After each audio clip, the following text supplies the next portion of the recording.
Hello student, YouTube के हमारे इस चैनल में आप सभी लोगों का स्वागत है। और आज के इस वीडियो लेक्चर में हम लोग पढ़ेंगे समाकलन गणित के कुछ फार्मूले, कुछ सिद्धांत, जिसका हम लोग उपयोग जो है भौतिक विज्ञान में करते हैं। ठीक है ना। तो चलिए शुरू करते हैं। हम समाकलन गणित के कुछ फार्मूले, कुछ सिद्धांत के बारे में चर्चा करेंगे, जिसका उपयोग हम भौतिक विज्ञान में बहुत ही ज़्यादा करते हैं, जिसकी सहायता के बिना भौतिक विज्ञान को हम आगे नहीं बढ़ा सकते। तो चलिए, जैसे कि मैं एक एग्जांपल लेता हूं कि एक इक्वेशन दिया है जो टाइम से रिलेटेड है, विस्थापन का। ठीक है ना, ये दिया हुआ है। और हमें पूछा जाए कि किसी समय पे आप जो है इससे वेलोसिटी निकालिए। जैसे कोई गतिशील कण है जिसके विस्थापन को इस रूप में दिया गया है, और इससे कहा जाए आपसे कि आप जो है उसका t बराबर इतने पर आप जो है t बराबर 2 सेकेंड पर आप उसकी वेलोसिटी निकालिए। तो आप सिंपली क्या करिए, t के सापेक्ष इसका जो है फर्स्ट अवकलन कर लीजिए। तो हम आपको ds/dt कर देंगे, तो ये हो जाएगा 3t² = 0। अब t बराबर 2 सेकेंड में वेलोसिटी चाहिए। आप जानते हैं कि ds/dt को ही हम लोग ताक्षणिक वेग कहते हैं। तो t बराबर 2 रखेंगे तो आपको वेग मिल जाएगा, यानी 4×12 मीटर पर सेकेंड। लेकिन अगर ये दिया हो v अगर दे दिया हो,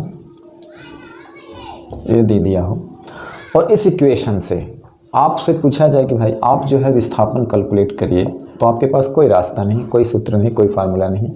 यहाँ पर आप जिस गणित का उपयोग करेंगे उसी को समाकलन गणित करेंगे। तो उसी के बारे में हम लोग पढ़ेंगे कि यहाँ पे हम समाकलन गणित का उपयोग करके ही इससे हम वेलोसिटी निकाल सकते हैं। क्योंकि अगर हम यहाँ पे डिफ्रेंसिएशन करते हैं वेलोसिटी का, तो dv/dt हो जाएगा, और जो आपको त्वरण देगा। ठीक है ना, क्या देगा? त्वरण देगा। तो कहने का मतलब है कि अगर हमें यस से v मालूम करना है तो हमें डिफ्रेंसिएशन करना है, लेकिन v से यस को प्राप्त करना है तो हमें इंटीग्रेशन करना होगा, यानी कि हमें समाकलन गणित का उपयोग करना होगा।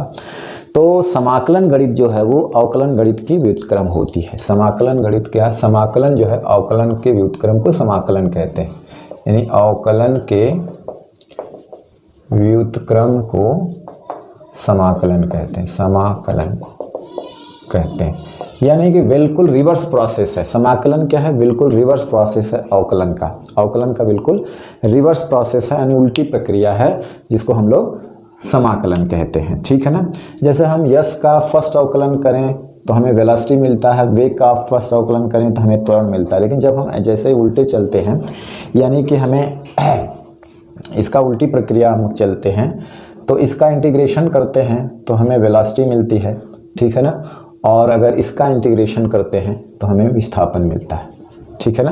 तो कहने का मतलब है कि जैसे कि यस का अगर हम प्रथम अवकलन करें तो हमें v मिलता है, v का प्रथम अवकलन कर दें तो हमें a मिलता है। इसी तरह से इसका उल्टी प्रक्रिया चलें, यानी एक्सेलरेशन का समाकलन वेलोसिटी देगा, फिर वेलोसिटी का समाकलन विस्थापन देगा। ठीक है ना। तो कहने का मतलब है इसका रिवर्स प्रोसेस अगर हम करते हैं तो हमें इसका उल्टी चीज़ मिलती है। यानी जैसे हम अवकलन करते जाते तो अगली चीज़ मिलती है, विस्थापन का अवकलन, वेग का अवकलन, त्वरण। तो उसी तरह से उसका उल्टा करते जाएंगे तो वो चीज़ें मिलती जाएंगी। ठीक है ना। हमें यहाँ पे इसका अवकलन करेंगे, dv/dt का अवकलन करेंगे तो हमें वेग मिलेगा, ds/dt का अवकलन dv/dt का समाकलन करें तो हमें वेग मिलेगा, ds/dt का समाकलन करेंगे तो हमें विस्थापन मिलेगा। यानी वेग से हमें विस्थापन मिलेगा, त्वरण से हमें वेग मिलेगा अगर उल्टे चलें। तो इस तरह से ये उल्टी प्रक्रिया होती है। ठीक है ना।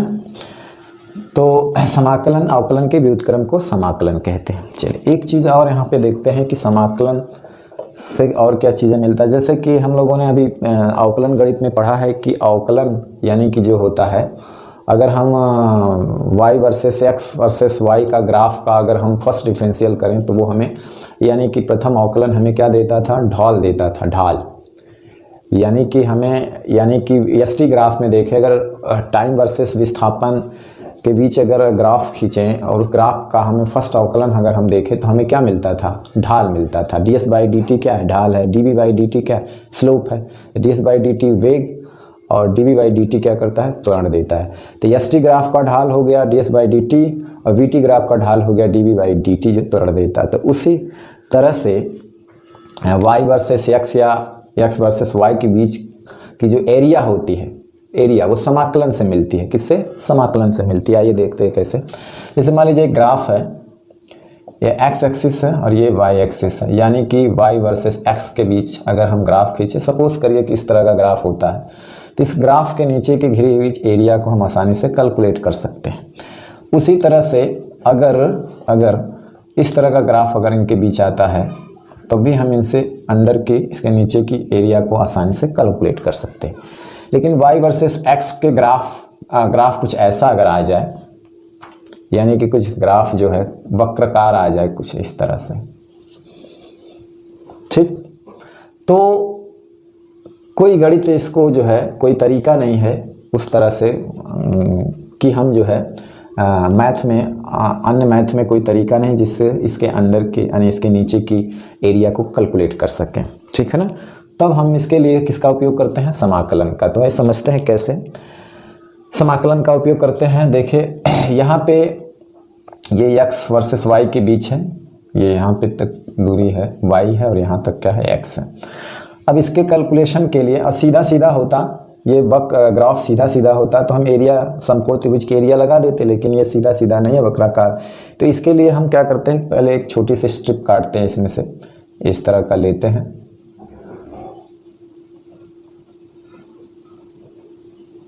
और इसको मान लेते हैं, ये जो है ऊंचाई इसकी y1 है, ये इसके संगत ये y1 है और इसको मान लेते हैं dx। तो इस स्ट्रिप की जो एरिया होगी उस हिसाब से देखा जाए तो लंबाई गुणे चौड़ाई होती है, तो y1 dx होगा, ठीक है ना। उसी तरह से एक स्ट्रिप और काट लेते हैं यहाँ पे और ये मान लेते हैं y2 और ये है dx, हालांकि थोड़ा छोटा हो गया, इसी चौड़ाई का ये है मान लीजिए। तो इसकी इस स्ट्रिप की एरिया हो जाएगी y2 dx। उसी तरह से एक और मान लीजिए हम काट लेते हैं इस तरह से, इसमें स्ट्रिप ये dx है, ये मान लेते हैं y3 है, तो y3 dx। इस तरह से करके हम मान लीजिए इसमें n स्ट्रिप्स को इस तरह से बनाते हैं dx dx dx करके, और सभी स्ट्रिप्स के एरिया को अगर हम जोड़ देते हैं तो इस वक्र के नीचे घिरे हुए क्षेत्रफल मिल जाएगा। कैसे, यानी हम सबको अगर इस वक्र का नाम रख दें OA, तो OA से वक्र से घिरे क्षेत्रफल क्या होगा, वक्र OA ग्राफ OA से घिरा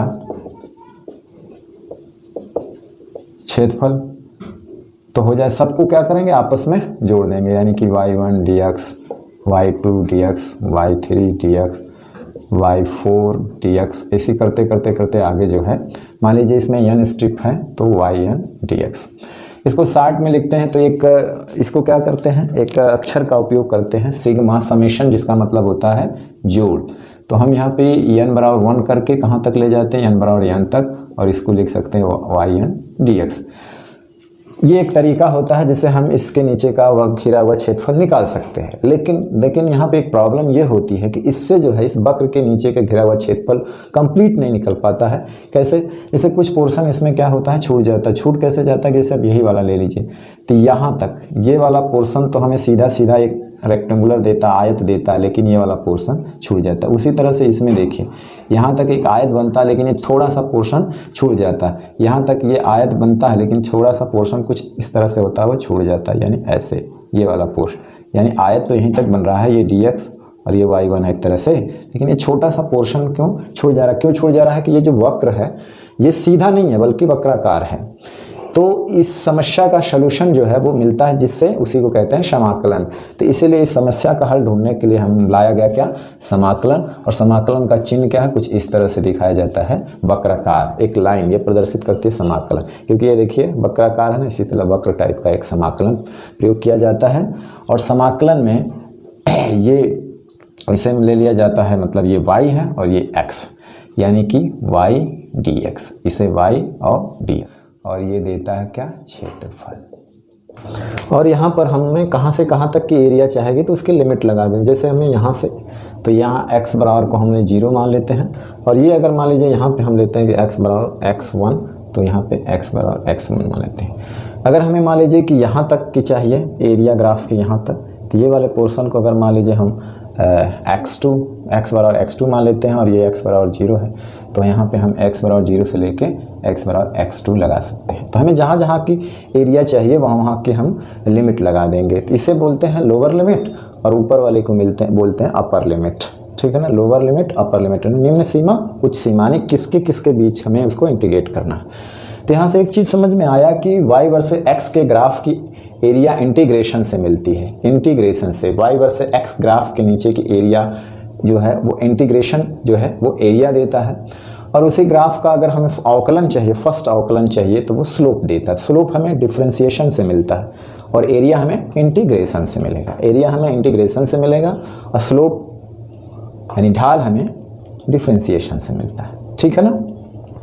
तो चलिए समाकलन के कुछ फार्मूले हैं, कुछ सिद्धांत हैं जिनका उपयोग जो है भौतिक विज्ञान में ज़्यादा होता है, उसके बारे में चर्चा करते हैं। ठीक है ना। चलिए, किसको हम निश्चित समाकलन कहते हैं और किसको अनिश्चित समाकलन कहते हैं। ठीक है ना, किसको निश्चित और किसको अनिश्चित। अब जैसे कि कोई फंक्शन है, मान लीजिए ये दिया हुआ है y बराबर x n और हमें समाकलन दिखाना है y dx, तो y बराबर क्या हमने माना x n और dx। तो इसका जो फार्मूला होता है, इसका जो सिद्धांत है, इसका जो नियम होता है वो x n+1 बटे n+1 plus C where n is not equal to -1। अगर n की वैल्यू -1 रख देंगे तो ये अनडिफाइंड चीज़ आ जाएगी, तो इसलिए ये n की वैल्यू -1 नहीं होनी चाहिए। तो इस तरह के समाकलन को हम लोग कहते हैं अनिश्चित समाकलन, अनिश्चित समाकलन। और यहाँ पे जो है c जो है वो समाकलन नियतांक, समाकलन नियतांक बोलते हैं। ठीक है ना, नियतांक। ठीक है ना, क्या बोलते हैं, समाकलन नियतांक। ठीक।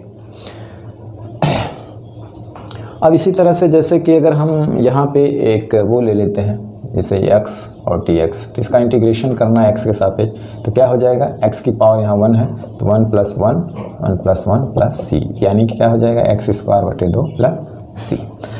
लेकिन इसी तरह से अगर इस तरह दिया हो x1 dx और यहाँ पे लिमिट दे दिया हो, सीमा दे दिया हो, किसके किसके बीच इंटीग्रेशन, यानी 1 से 2, तो ऐसे समाकलन को क्या बोलते हैं, निश्चित समाकलन। क्या बोलते हैं, निश्चित समाकलन। अब ये हल कैसे करते हो, देखिए पहले इसका हम इंटीग्रेशन करते हैं और बड़े से ब्रैकेट में लिखते हैं। ये हो जाएगा x², अभी हमने देखा था, बटे 2, और यहाँ में लोअर लिमिट, यहाँ अपर लिमिट। ठीक है ना, प्लस c भी लिख सकते हैं। अब क्या करें, पहले अपर लिमिट को इसमें रखते हैं, तो x की जगह 2 रख के स्क्वायर बटे 2। अब आगे जब लोअर लिमिट यहाँ पे हम लोग रखेंगे तो माइनस लगा करके लोअर लिमिट इसमें रखेंगे, तो 1 का स्क्वायर बटे 2 प्लस c। अब यहाँ से हल करेंगे 4 बटे 2, 1 बटे 2 प्लस c, यह आ जाएगा कितना, 2 दूनी 4 यानी 2 माइनस हाफ, तो हो जाएगा 2 दूनी 4, 4 में से एक जाएगा 3 बटे 2 प्लस, ये c लिखने की ज़रूरत नहीं, सॉरी, जब ये निश्चित समाकलन हो गया तो कांस्टेंट की ज़रूरत नहीं है, यहाँ पे नहीं लिखना है, सॉरी। ठीक है ना। निश्चित समाकलन में ये कांस्टेंट जो समाकलन नियतांक नहीं लिखा जाता है, जब आपकी लिमिट दी हो तो निश्चित समाकलन होता है, उसमें कांस्टेंट नहीं लिखा जाता। जब अनिश्चित समाकलन, जब बाउंड्री क्लियर ना हो तो वहाँ पे c लिखा जाता है और कुछ इनिशियल कंडीशन लगा करके या उस कंडीशन दिया रहता है, उसमें जो है हम c की वैल्यू कैलकुलेट कर लेते हैं। ठीक है ना। इसमें निश्चित समाकलन के कुछ फार्मूले हैं, इसको हम लोग देख लेते हैं। फार्मूला जैसे पहला है xn dx, तो हो जाएगा x n के पावर n+1 n+1 c और है n is not equal to -1। उसी तरह से केवल अगर dx है, केवल अगर dx है तो आप इसको लिख सकते हैं x + c। अब देखिए क्यों, यहाँ पे थोड़ा देख लेते हैं, इसको आप लिख सकते हैं x0 dx, 0 पावर मतलब 1, तो यहाँ हो जाएगा 0 + 1 प्लस c, यानी कि x + c। उसी तरह से x इनवर्ट dx, आप इसको लिख सकते हैं 1/x dx। और जानते हैं कि ये रिवर्स प्रोसेस प्रक्रिया है अवकलन की, तो आपने पीछे देखा होगा कि 1/x का log x होता है ना, log x होता, log x का डिफ्रेंशिएशन आपने देखा होगा 1/x होता है, और 1/x का इंटीग्रेशन क्या हो जाएगा, log e के आधार x, ये हो जाएगा। ठीक है ना। जैसे आप इंटीग्रेशन डिफ्रेंशिएशन में देखे होंगे कि log x का अगर हम x के सापेक्ष डिफ्रेंशिएशन करें तो इसका होता है 1/x। अब 1/x का इंटीग्रेशन करेंगे तो ये आएगा log x। उसी तरह से ये तीसरा था, चौथा है उसी तरह से e के पावर ex का dx, तो इसका अगर हम e के पावर x का डिफ्रेंशिएशन करते थे अवकलन तो वही आता था, तो इंटीग्रेशन भी क्या हो जाएगा, वही आएगा, इंटीग्रेशन भी क्या होगा, वही आएगा। ठीक है ना, इंटीग्रेशन भी क्या होगा, वही आएगा। ठीक, चलिए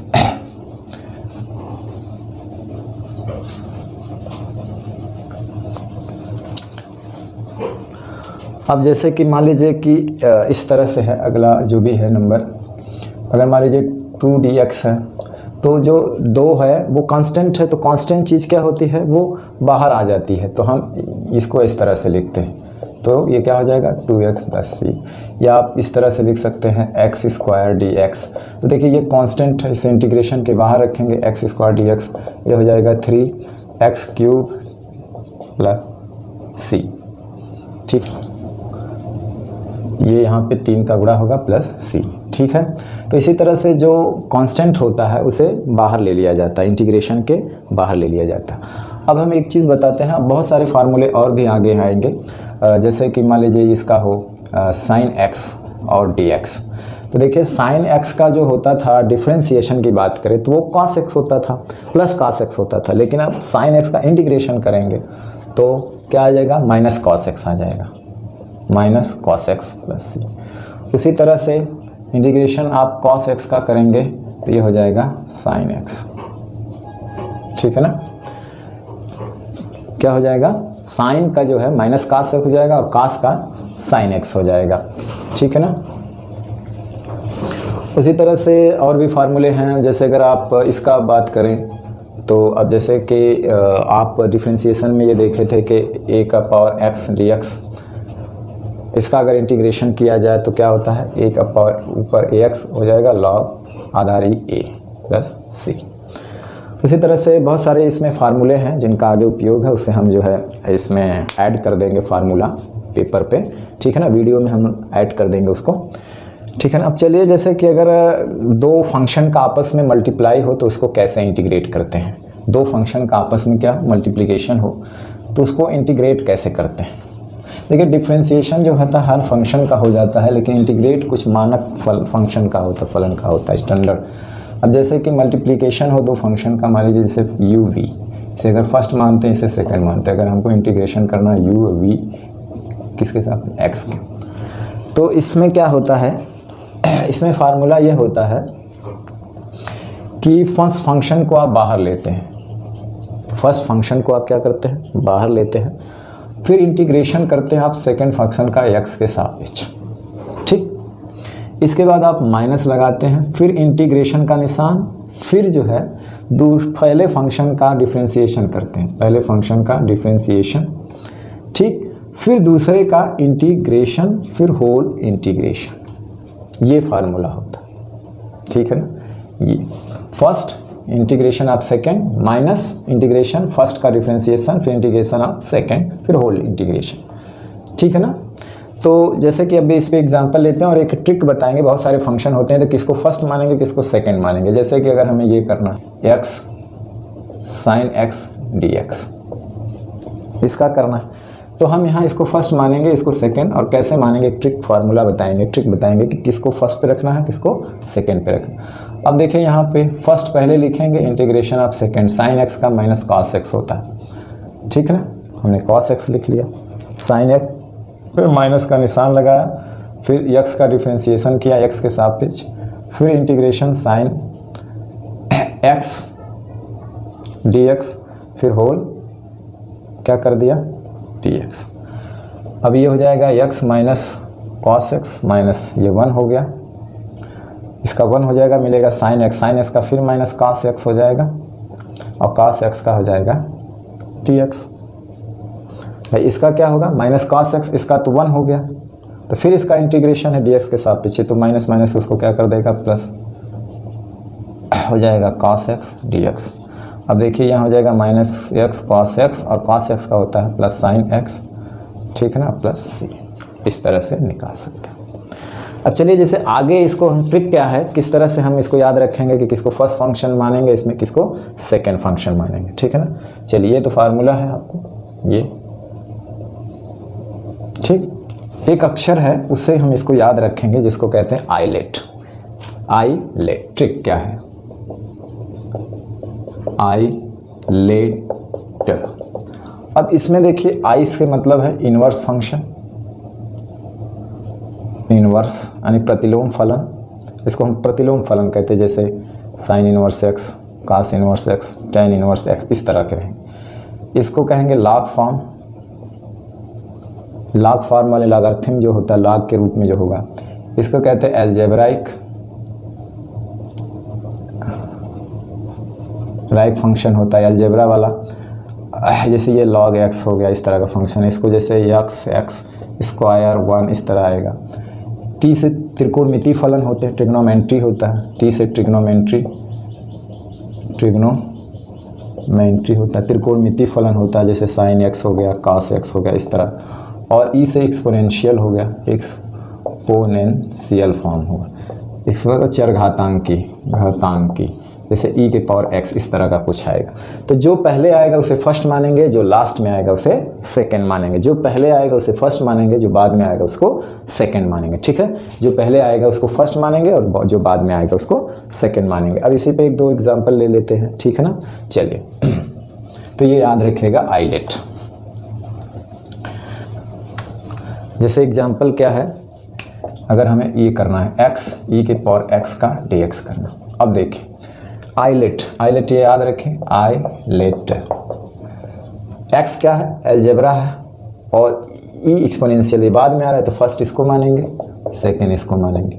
अब देखिए करेंगे तो first function integration of second function dx, फिर इंटीग्रेशन करेंगे, ठीक है ना, माइनस यहाँ लगाएंगे, sorry minus, integration of first function तो dx का dx का होगा, फिर इंटीग्रेशन ऑफ सेकंड लगाएंगे यानी ex dx, और फिर होल का फिर इंटीग्रेशन।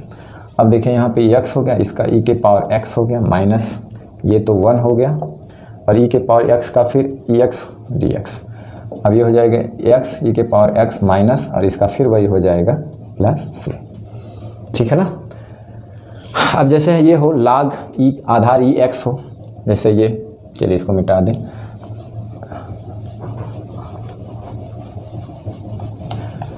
अब जैसे log e x 1 हो dx, 1 का है अलजेब्रा log। अब देखो अलजेब्रा है 1 और ये log, तो ये पहला आ जाएगा और ये सेकंड आएगा, यही ना भाई। अलजेब्रा बाद में आ रहा है, log फॉर्म पहले आ रहा है, तो पहला यहाँ हो जाएगा log x, है ना। इंटीग्रेशन ऑफ सेकंड क्या है 1 dx, अब माइनस, यही है ना। अब यहाँ फिर इंटीग्रेशन लगाएंगे और इसका डिफ्रेंशिएशन करेंगे, तो भाई dy/dx हो जाएगा log e x। फिर इंटीग्रल का निशान लगाएंगे और इंटीग्रेशन किसका करेंगे, सेकंड का, है ना, और यहाँ पे होल का फिर इंटीग्रेशन आएगा। तो देखिए ये तो फर्स्ट फंक्शन है ही है, यहाँ पे 1 का x हो जाएगा, माइनस log e x का 1/x हो जाएगा, ठीक है ना। यहाँ पे इंटीग्रेशन है ही है, 1 का x हो जाएगा, 1 का इंटीग्रेशन x हो जाएगा, फिर बाद में dx ही है, तो x कट गया, तो log e आधार x, और ये x है यहाँ आ जाएगा माइनस 1 dx, तो हो जाएगा x log e x, और फिर इसका क्या हो जाएगा x प्लस c, ठीक। तो इस तरह से हम इसका जहाँ भी इस तरह के मल्टीप्लिकेशन वाले फंक्शन होंगे इस तरह से हम लोग कर लेंगे, ठीक है ना। चलिए अब आगे कुछ और स्टैंडर्ड फार्मूले हैं, उस पर एग्जांपल देख लेते हैं। अब जैसे देखिए एक चीज़ और हमें बताते हैं कि जैसे अगर इस तरह का हो sin ओमेगा x dx हो, तो इसका इंटीग्रेशन होता है माइनस cos ओमेगा x, जो x में लगा रहता है वो बट्टे में आ जाएगा, ठीक है ना। उसी तरह से अगर यहाँ पे आ जाएगा cos ओमेगा x dx, तो हो जाएगा sin ओमेगा x, जो x में लगा रहता है वो बट्टे में हो जाएगा। होता क्या है कि इसमें हम जो है सब्स्टिट्यूशन वाला तरीका थोड़ा लेते हैं, मतलब जो x में लगा रहता है वो याद रखिएगा बट्टे में हो जाएगा। होता क्या है कि ओमेगा x की जगह हम t पुट करके सब्स्टिट्यूट कर देते हैं इसको, तो यहाँ हो जाएगा, ये तो कांस्टेंट है, इसका अगर हम x के सापेक्ष डिफ्रेंशिएशन करें दोनों का, है t के सापेक्ष, तो हो जाएगा ओमेगा जैसे dx, और ये हो जाएगा dt, या इसको ऐसे भी लिख सकते हैं, हमने t बराबर क्या माना ओमेगा x के साथ पे डिफ्रेंशिएशन करिए, तो हो जाएगा ओमेगा इंटू 1, या dt बराबर ओमेगा dx। तो देखिए ओमेगा x को हमने t मान रखा है, t मान लेंगे, है ना, और dx के जगह dx केवल चाहिए, तो ये 1/ओमेगा रहेगा। तो हुआ क्या, यहाँ पे हो जाएगा sin t और dx की जगह 1/ओमेगा dt।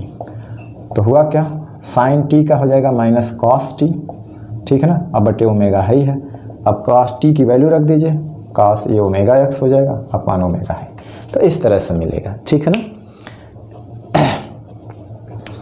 अब जैसे इसी तरह का अगर हम एग्जाम्पल लेंगे, जैसे e के पावर 4x dx करें, तो जैसे e के पावर 4x का e के पावर 4x होगा, लेकिन x में जो लगा रहता है वो हर में चला आएगा, क्योंकि अब यहाँ पे 4x को t मान करके सब्स्टिट्यूट करके इसको लगाएंगे, ठीक है ना।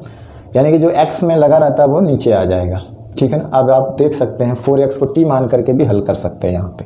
जैसे आपने 4x को क्या मान लिया, t, यानी कि t बराबर क्या हो गया 4x। अब x के सापेक्ष डिफ्रेंशिएट करिए, dt dx बराबर 4 हो गया, ठीक है ना।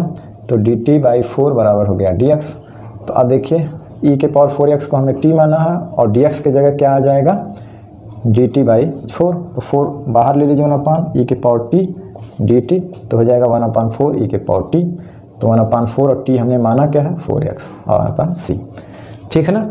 तो इस तरह से जो है हम इसका हल कर सकते हैं। तो इस तरह का फंक्शन आप फिज़िक्स में बहुत देखेंगे। आगे जब आप इंटर क्लास का वो पढ़ेंगे प्रत्यावर्ती धारा, तो इसमें बहुत सारी चीज़ें इस तरह की आएंगी भी, ठीक है ना।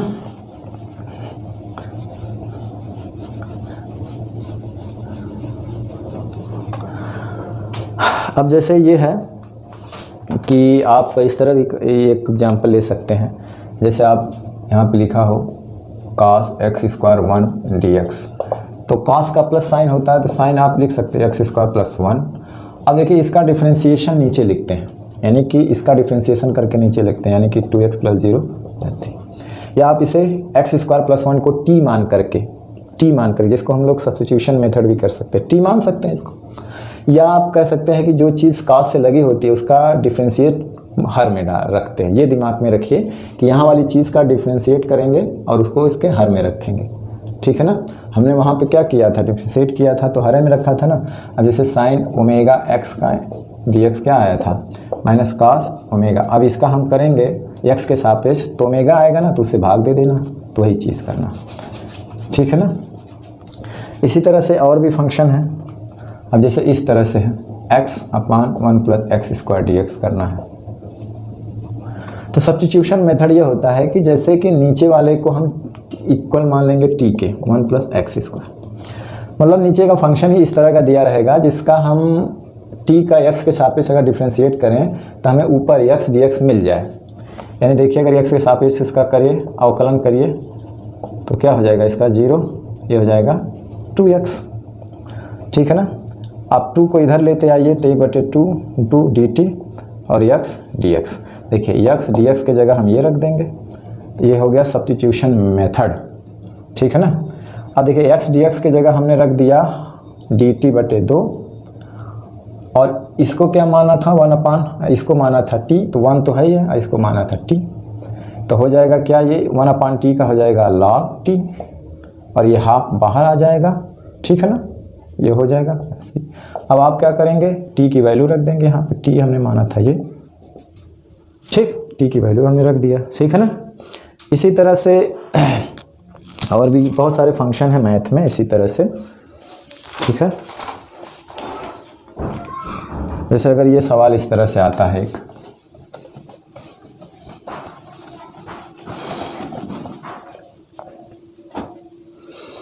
जैसे है cos x minus sine x plus cos x और यहाँ पे dx, तो इस नीचे चीज़ को t मान लेंगे, साइन x cos x, ठीक है ना। अब देखिए x के सापेक्ष का डिफ्रेंशिएशन करें तो साइन x का होता है differential minus cos x, cos x होता सॉरी, और इसका होता है cos का माइनस साइन x, ठीक है ना। यानी अगर हमें dt चाहिए तो cos x minus sine x। तो फंक्शन इसी तरह दिया रहा है। अब देखिए ऊपर वाली चीज़ जो है cos x minus sine dx को हम dt रख देंगे आसानी के लिए।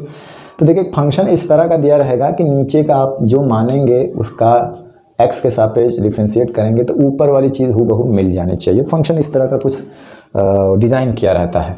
अब आप यहाँ पे क्या करेंगे, इस वाली पूरी चीज़ को क्या रख दिया आप, डी टी रख दिया, यहाँ पे डी टी रख दीजिए 1। अब नीचे वाली चीज़ को क्या हमने माना है, टी माना है, टी, तो इसका हो जाएगा लॉग टी, और टी की वैल्यू रख दीजिए यहाँ पे, टी की वैल्यू क्या है, sine x plus cos x plus C, ठीक है ना, इस तरह से आ जाएगा। ठीक भाई, ये पूरी चीज़ हो गई डी टी, और ये 1/t, 1/t का होता है लॉग टी। ठीक, तो इस तरह से आप कर सकते हैं। अब जैसे इस तरह से भी दिया रहेगा आपको,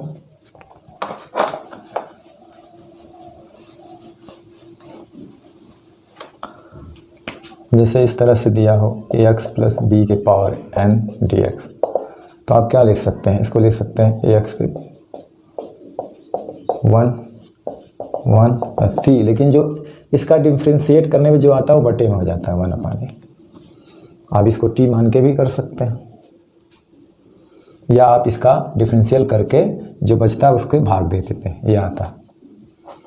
ठीक है ना, तो इस तरह से बहुत सारे फंक्शन आएंगे, आप कर सकते हैं, या आप टी मान के भी देख सकते हैं। जैसे हमने टी मान लिया ए एक्स प्लस बी को, अब एक्स के सापेक्ष का अवकलन कर दीजिए, तो डी टी बटे डी एक्स, एक्स के सापेक्ष, तो ये हो जाएगा ए एक्स का 1 और इसका 0, तो यानी कि डी टी बटे ए बराबर डी एक्स। तो जो डी एक्स की जगह ये लिख सकते हैं, तो ये क्या हो जाएगा, हमने इसको माना है टी के पावर n, और डी एक्स की जगह हो जाएगा डी टी बटे ए, और टी है तो यहाँ ए 1/a नियत हो बाहर आ जाएगा, टी के power n D T 1/a, इसे लिख सकते हैं टी n प्लस 1 सी, तो हो जाएगा 1/a, और टी का हमने क्या माना था एक्स प्लस बी, इसका हो जाएगा n प्लस 1 और नीचे n प्लस 1 सी। ठीक है ना, तो इस तरह से आप कैलकुलेट कर सकते हैं समाकलन मेथड लगा करके। यही सारी चीज़ें जो होगी वो फिजिक्स में आएगी। ठीक है ना, फिजिक्स में निश्चित समाकलन का ज़्यादा उपयोग होगा, वहाँ लिमिट दिया रहेगा कि कहाँ से कहाँ तक इंटीग्रेट करना होगा।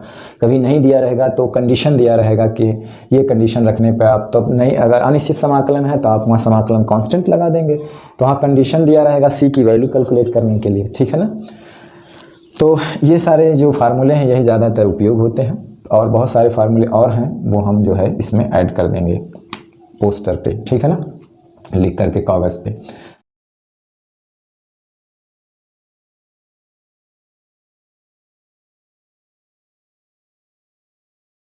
अब जैसे मान लीजिए इस तरह से फंक्शन दिया हो sine square x D x है, तो इस तरह का कोई फार्मूला नहीं है, तो इसको सिंपल बनाएंगे। अब देखिए एक सूत्र होता है cos 2x का होता है 1 minus 2 sine square 1 minus 2 sine square x, है ना। 3 फार्मूला होता है, एक होता है 2 cos स्क्वायर एक्स माइनस 1, एक होता है cos square x minus sine square x. तो हमें साइन स्क्वायर एक्स चाहिए, तो ये वाला लेंगे। तो देखिए ये वाला क्या करेंगे, इसमें क्या है उसको इधर लाएंगे, तो ये चीज़ उधर जाएगी, तो हो जाएगा 2 साइन स्क्वायर एक्स, और ये उधर आएगा तो 1 माइनस cos 2x। और हमें क्या चाहिए साइन स्क्वायर एक्स, तो 1 माइनस cos 2x बटे 2। तब यहाँ हम ऐसे रख देंगे, इसको इसके स्थान पर रख देंगे 1 माइनस cos 2x बटे 2 dx।